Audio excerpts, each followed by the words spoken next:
Okay, this was heavier than I thought. Woohoo! Some of my favorite picture books. Let me set this down. I'll go through them rather quickly, so ask your band partner if you have any other questions about them. First, we have, well, first, picture books are so important because you can learn things in the safety of a book so you don't have to learn them in life where it's a little more dangerous sometimes, right? So a lot of these are just fun. Some of them are lessons to learn. So we'll get started with The Sound of My Heart. This one is a board book, which is great, and it still has plenty of words, repetitive text, which is awesome with the young ones, and the heart on each page is felt so they can feel the heart. Asa's little bun, so that's what I hear. And he rolled into bed and tucked in his ear is what he repeats, and in the end he hears his mother's heart patting to share his feelings and her love with him. Then we have How Do You Feel? This is another one that's flush with a side. Feeling guilty. I have to share that I was actually eating Cadbury eggs when I first looked at this page, and I thought, I think she swiped them. Feeling offended. So all the forest animals and the illustrations are so awesome to see how you feel. You hardly any words. Feeling impatient. Talk to your kids. Why is she impatient? So how do you feel? Then The Dinosaur Who Lost His Roar. Only $3.99. This is regular price. Bright colors. It teaches there's a time to roar and there's a time not to roar, which is what every child needs to learn, huh? Then we have I Am a Dirty Dinosaur with a Dirty Snout. I never wipe it clean. I just sniff and stuff about. Sniff, sniff, snuff, snuff, sniff and stuff about. I am a dirty dinosaur with a dirty face. We love this one, obviously. And cardstock pages, rounded edges, very durable. We also have, and he does get a wash in the end. There's also I Am a Hungry Dinosaur where they bake a cake. And then I'm a Dirty Dinosaur Hide and Seek is a new title that just came out where you're looking for different animals on the page. And the flaps are very durable as they are not glued on. They're part of the page cutting open. So very durable with Hide and Seek, lift the flap. With a dirty dinosaur. Then we Love You Magoo. Oh my goodness. Okay. This has rounded edges and cardstock pages. What's this thing? Looks good to chew. Not for you. No, Magoo, this is for you. He doesn't get all the things that the people get, but in the end, he gets something just for you. This is for you. Silly doggo. We do love you. Super cute, especially if you have a dog. The same rounded edges, same kind of series. There's also Animally in this one and What's Upon a Timely. They're awesome. Also, an animal is a hidden treasure. If you were a chick, then I'd be a loon. We glide by the lake at the light of the moon. Again, the rhyme, rhythmic, and repetitive. Also learning the baby animals' names. Another I Love You book.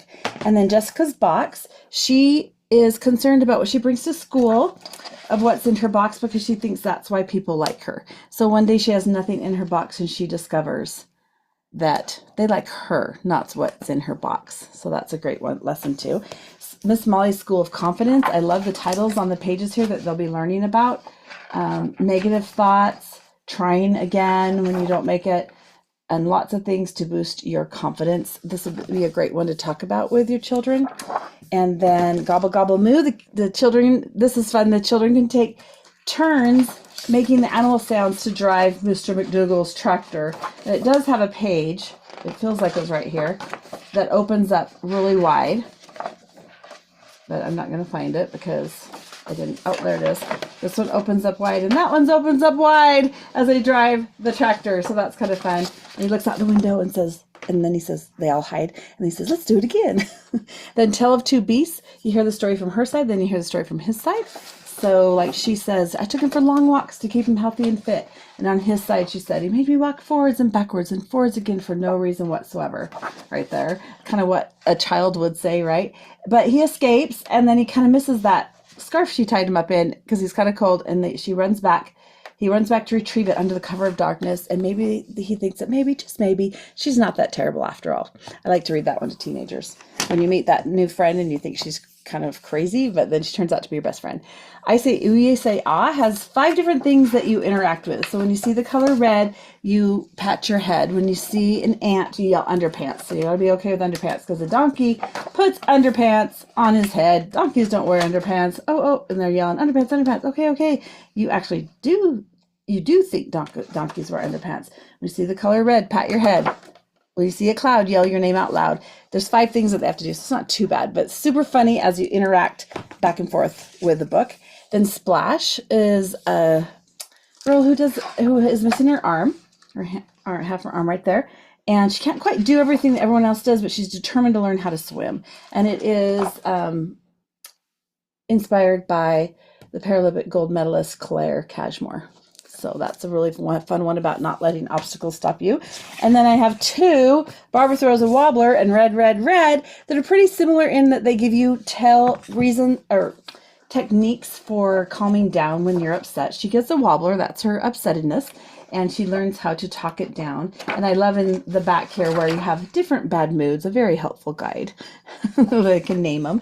And then Red, Red, Red learns how to count down and calm down as everything starts to go wrong, and she counts down from 10 and gets to calm down there. So that's a really cute one too. And Sunny Side Up, put on your sunshine glasses. There's always a good way to look at something. Sorry, I have to open my flaps really big there. Those are fun. A few little flaps in there, not a ton, but a few, as they do things and learn how to look on the sunny, bright side of things. Super cute there. Sunny Side Up. Big Dog, Little Dog is about change, as Big Dog lives alone, but Little Dog moves in. I'm going to tell you what happens. It's really good. I'm Almost Kind. You learn how to put yourself in other people's shoes. And there's tons of little holes throughout, which make it really pretty. Kind of see it right there. You can see my finger through there. And he tries so hard to be kind, and he learns a lot about thinking about others, that it's not about him. And then Stellarphant is one of my favorites. I don't have time to tell you the whole story, but just know that it is about overcoming obstacles, as she wants to go into space and runs into lots of obstacles, that she overcomes them in the end. I love that in the end it shows you, well, that's that right here. It shows you all the animals that have been into space. Get some history in there. And then finally, You Choose is an all-time classic where you can have kids thinking and picking. Sometimes choices are hard to make, so maybe we can practice a little and think of all the different choices, and one's not wrong over the other. In these cases, they can choose whatever they want.